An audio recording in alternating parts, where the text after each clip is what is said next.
Hello and welcome to today's Q&A with Samantha Acton, who is a franchisor with Domestic Angels. Today we're going to be talking all about franchising. I've got some great questions from you, so thank you to everyone that submitted questions for Samantha about franchising. And if you are logging on and watching this and have any questions about franchising, please pop them in the comments. We'd love the opportunity to answer any questions you may have about franchising.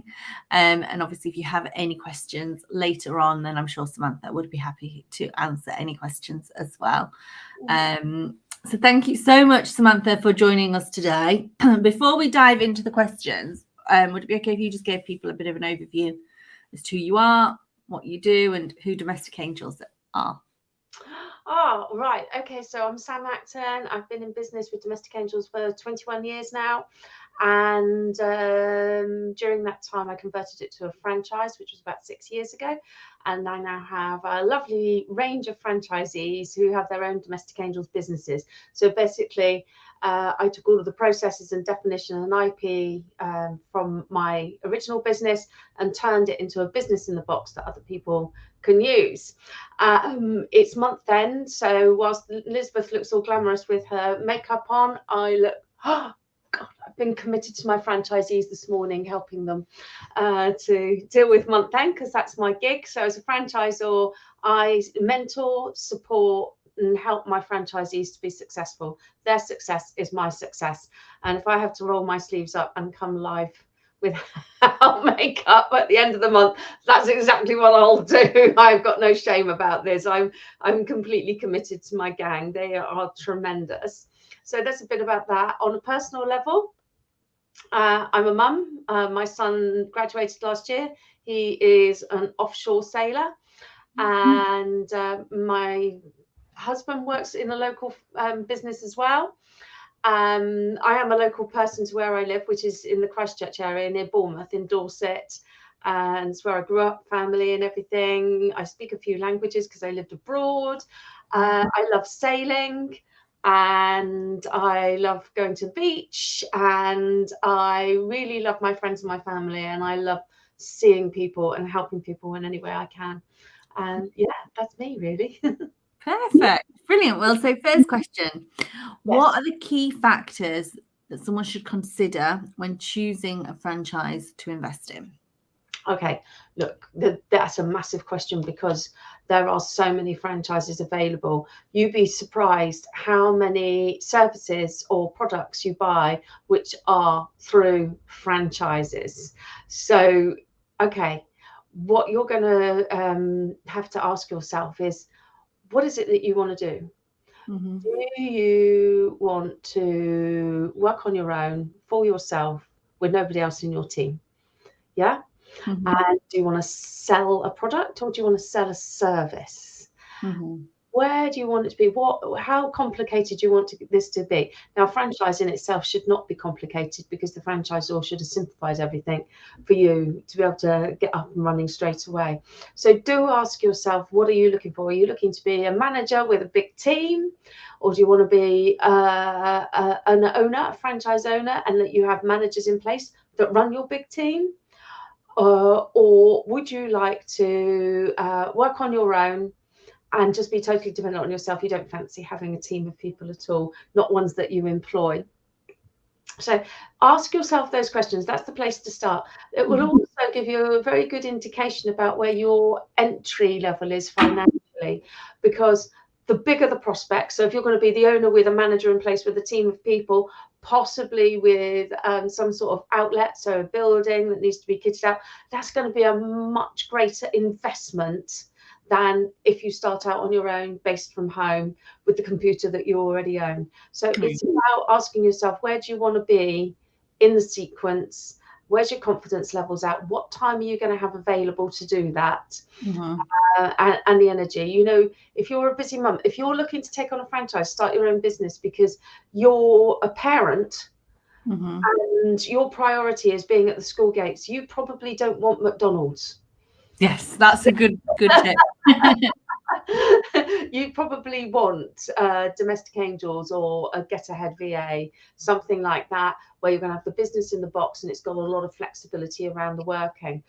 So yeah, ask yourself, what time do you want to put into your business on a day-to-day and week-to-week basis? What flexibility are you looking for, and the entry level investment? And also, how much responsibility and dependability do you want in there? Do you want to be on your own or a big team? I love that. And you know what? That's the beauty of a franchise and finding the right franchise, because there's no shame in saying, I don't want McDonald's. I don't want to be working 7 days a week from however long, they're open. And, if you find the right franchise, like you said, like a Domestic Angels or a Get Ahead, there is absolutely no shame in saying, I want a franchise that I can make school runs. And there's no shame at all. In fact, it's actually what we're looking for. Mm-hmm. It's quite the opposite to shame. It's a pride thing. You've put that first. We get that. That's why we've all done it. That's why we're all in this. The other thing to think about is if you've not ventured into business on your own before, it's nice to pick a subject matter that you already feel comfortable with. Mm-hmm. So with Domestic Angels, it is all about domestic cleaning, helping people in their homes. With Get Ahead VA, it's all about that PA, that organisational service provider. Do you know what? I'm really comfortable with cleaning and getting a good result, but the business side is a mystery. Then Domestic Angels is probably a really good fit for you, because the business in the box takes away all of that mystery. Plus, you've got the mentor and the team of franchisees around you. The same as if you are a highly organised administration person, or you feel comfortable with venturing into that, but you've not been in business on your own. Going for Get Ahead VA is a really good idea, because the business is already set out and the subject matter is something that's going to be so familiar with you. So, you don't have to make life difficult for yourself by choosing franchise. That actually leads on to my next question. So how do you know that? So obviously there's loads of different franchises. So we've touched on yours, Get Ahead, we've spoken about McDonald's. Yeah. And there's a lot as well. I know that we'll predominantly be speaking to mums, but a lot of the baby groups that you'll be, attending, the children, a lot of those will be franchised. Yeah, they are, yeah. Well, so how do you know then? You've decided maybe franchising is for you and you like the flexibility that it can offer, but how then do you know which franchise, and there's there's all sorts of franchises, how do you know which franchise is going to be best for you based upon your skills and experience? Yeah, well, it's before you get to the skills and experience, because we've already kind of covered that off with how you might choose a particular service or product, because you feel comfortable with it, you know about it already. Before you get to the skills and experience, in addition to that, go with your gut instinct on who you connect with as a franchisor. Okay. If you come across a company and you look at it and go, that makes so much sense to me, they talk my language, I connect with that. And then you might speak to somebody like myself or equivalent franchisor or one of the franchisees. You go, this is just connecting. This makes sense there. That is so important, because you are going to be in a contract with these people for about 5 years at least, and you need to be able to get along. So if you think that you would like to run a swim school for small children, and you speak to the franchisor or their team and you just think, good grief, I don't know what they're going on about, or they're being really heavy, it feels heavy to me or constrained, then that's not the swim school for you. There will be other swim schools around that are in franchises, that are franchised. So don't always just pick the first one because you think that's the one you've got to go along with because you decide to have a swim school. Make sure that there is a cultural and ethical fit for you, that it feels right.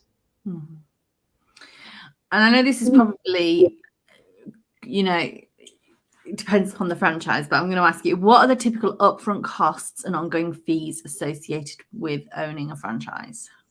Okay. When you decide you'd like a franchise, you're making an investment. You're not buying it, you're investing in it.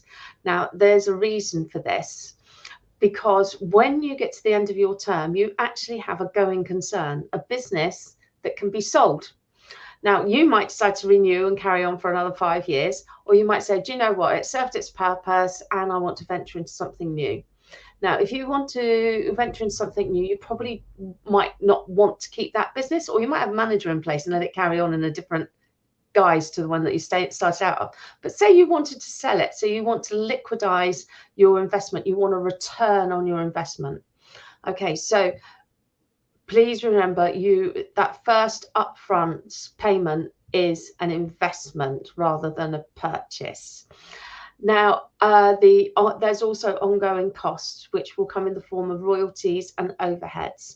So the royalty, which is also known as the management service fee, will be a percentage determined by the franchisor. We do percentage of cash received, not a percentage of invoiced amounts. The reason, again, is the success of our franchisees is our success. So if you're issuing loads of invoices, but the money's not coming in, that to me would be completely unethical to take the percentage off the invoicing. So I take it off of the cash received. And then there is the other overheads. Now, this might be for software that you use. It might, yeah. Okay, so I think software is probably a good example. And you would expect that to be a monthly overhead. So in terms of amounts, getting down to the nitty-gritty, the investment upfront, depending on how sophisticated the franchise is, depending on how much intellectual property is involved, depending on lots and lots of different things. And don't forget, that's also the skill set and time of the franchisor and their team.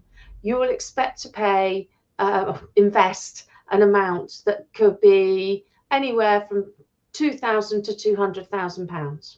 Yeah. Depending on what you're getting into. Again, we'll come back to McDonald's is going to be at much higher range because you've got a kitchen to invest in and lights and uniforms. Well, you've also got to buy their products, haven't you? That would be part. You couldn't then go and buy, I guess, burger buns from Tesco or. No, you have to have McDonald's one. So that is about having the money available to get going. Then some franchises are going to require that you demonstrate that you've got quite a lot of that cash, working capital, to get going because you've got the burger buns to buy. Whereas in other franchises, when you come around to, again, Get Ahead VA and Domestic Angels, you won't need that because we don't have those kinds of outlays involved in delivery of our services or products. So there's going to be variabilities there, definitely. So there is a whole range of things. So you need to have a look at that. But you will know before you even start to go and look. You will have an idea in mind of what you're prepared to invest and also what you're prepared to have as an ongoing capital investment, if anything. And that is associated with how your family circumstances are and your attitude towards risk. So if you are going for a pricier, well, I guess, it depends upon your circumstances. So I guess any franchise, then how do people, afford that initial investment? Is there any finance options people would turn to? Well, you can imagine with the bigger franchises, you are going to go out and get full-on investment. You're going to go to your bank or you're going to get investors involved to be able to get underway. But with the lower range investments, you might already have some cash stashed away. You might have been made redundant and say, okay, this is my investment to get myself my freedom and stand on my own 2 feet. Or because it's a small amount, you might take a personal loan rather than a business loan because they're at a lower interest rate. Or you might approach your bank to access that investment money in the form of business funding. Now, that's fine. Any good franchisor will have filed their franchise agreement with the main banks so that if you went to, say, for example, RBS, so I'm going to start with Domestic Angels, I go, oh, yeah, we know them. We've already got their legal documentation. So you will find that. So it's not as hard as it's actually a little bit easier potentially securing finance for a franchise business than from your own business that you're starting from scratch because you've already got all the documentation and structure already exists. Wow. Okay. Interesting. And then I guess a franchise or would recommend where they'd got relationships, which banks they had relationships with? We can say which banks that we do have relationships with, but ultimately the choice is your personal choice as to where you go to access the funds. Okay. And what are the common mistakes that you see people make when they first start a franchise business? When they start a franchise business, running at it too quickly. Okay. You know, a franchise business is like any other business. It's subject to the laws of humanity. And there's a human instinct sometimes to go, rush, rush, rush, I'm getting my business off the ground. Yeah.